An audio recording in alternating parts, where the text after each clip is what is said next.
member reference. Jadi kita telah mengetahui bahwa blok kode dapat dikirim sebagai parameter fungsi melalui lambda expression. Namun, bagaimana bila blok kode tersebut telah terdefinisi?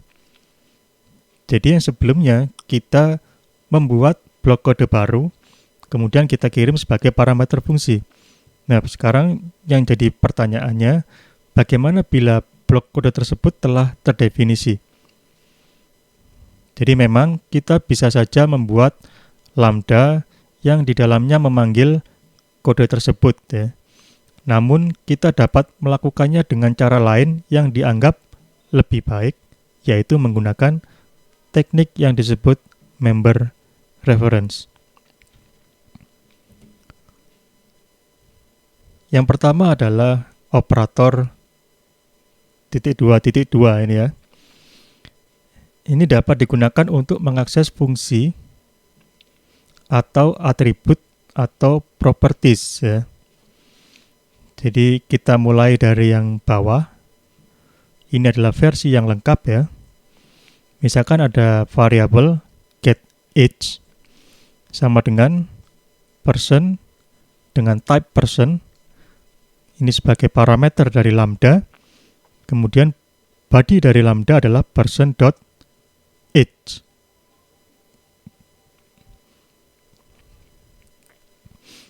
Dengan menggunakan member reference, kita bisa memperingkas penulisan ini menjadi bentuk seperti ini ya. Jadi file get age sama dengan person.2.2 age. Jadi ini setara dengan kode yang di bawahnya.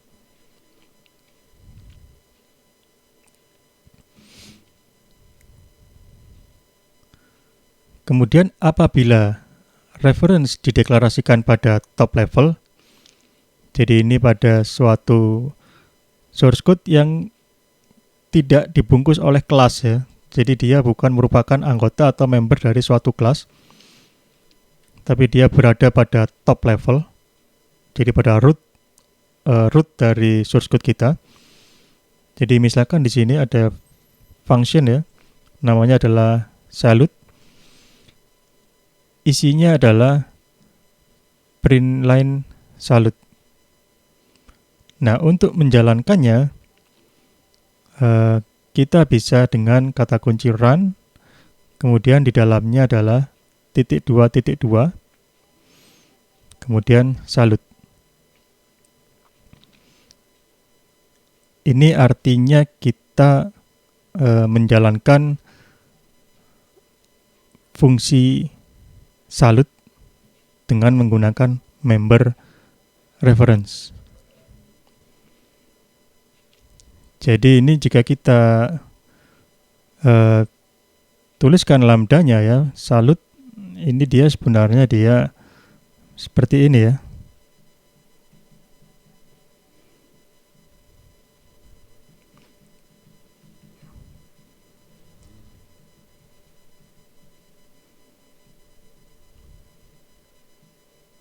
Kita hanya ingin mengambil lambdanya saja ya. Kita hanya ingin mengambil lambdanya saja dari salute, sehingga kita pakai operator .2.2. Ini masuk ke dalam sini, kemudian kita run ya. Jadi ketika seperti ini prosesnya kurang lebih seperti ini.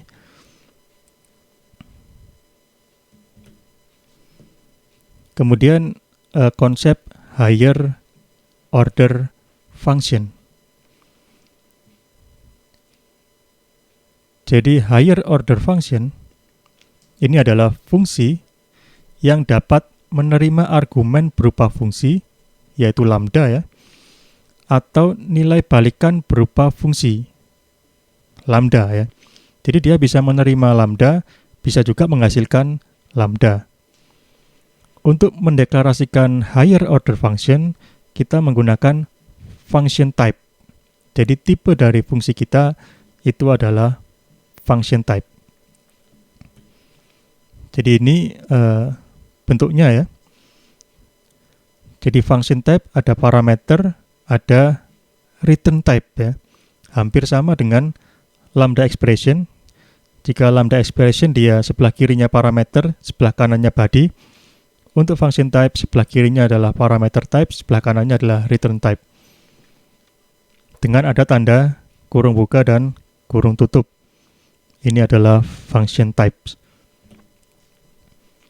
Jadi contoh higher order function dengan lambda sebagai parameter. Jadi di sini ada fungsi dengan nama toEntry dengan parameter berupa function type ya. Jadi di sini operation type-nya adalah integer, integer ya. Ini adalah parameter dari fungsinya ya. Ini parameter. Kemudian di sebelah kanan ini adalah return type-nya. Return type. Ini parameter type. Kemudian di sini file result sama dengan operation 2,3. Print line the result is $result. Jadi fungsi toEntry dapat kita panggil ya dengan beberapa cara. Di sini misalkan kita panggil dengan toEntry, kemudian karena dia lambda expression adalah satu-satunya parameter dan merupakan parameter terakhir, berarti kita bisa menuliskan dengan cara yang paling singkat ya. Jadi langsung saja A, B, kemudian returnnya adalah atau bodinya adalah A plus B ya. Ini jika kita eksekusi hasilnya adalah 2 ditambah 3 yaitu 5 ya.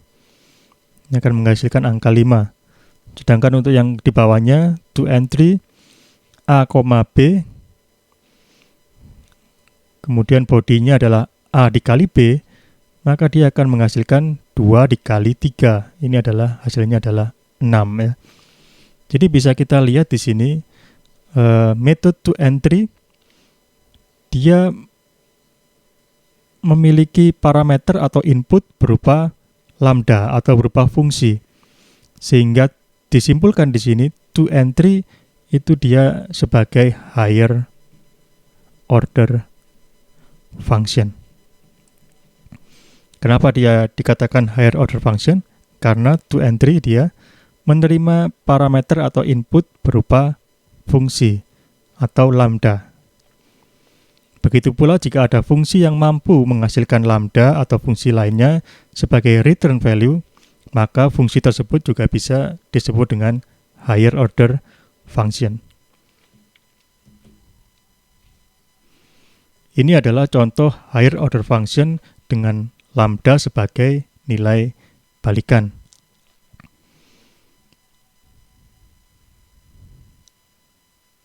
Jadi di sini ada enumerasi ya. Jadi enumerasi kelas. Nanti saudara bisa lihat di dokumentasi dari Kotlin. Jadi dia sebenarnya kelas yang berisi enumerasi ya. Kita beri nama kelas tersebut delivery. Jadi ada 2 macam, standar dan expedited ya. Kemudian kita definisikan ada kelas order, di mana dia membernya adalah item count dengan tipe integer ya.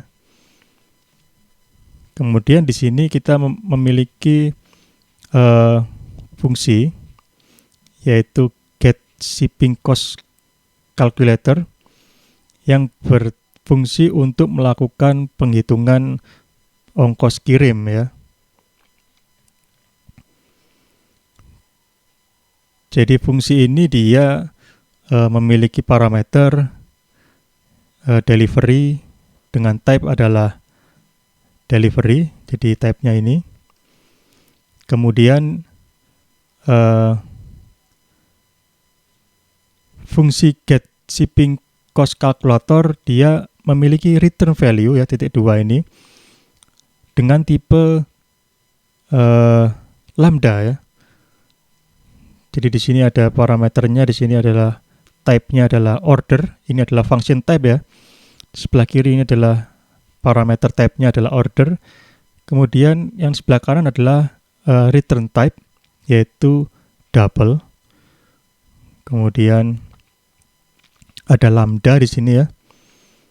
If delivery sama dengan delivery.expedited, maka return value-nya adalah seperti ini, lambda order 6 ditambah 2,1 dikali order.item count.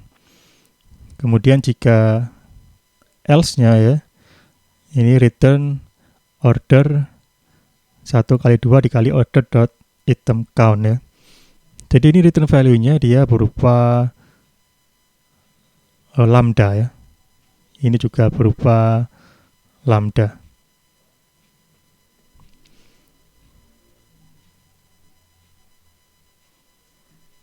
Sehingga get shipping cost calculator ini dia juga termasuk dalam kategori higher order function ya. Karena dia memiliki return value berupa lambda. Jadi silakan saudara coba sendiri di dalam kode program, kemudian dijalankan dan saudara lihat bagaimana hasil dan perilaku dari kode ini.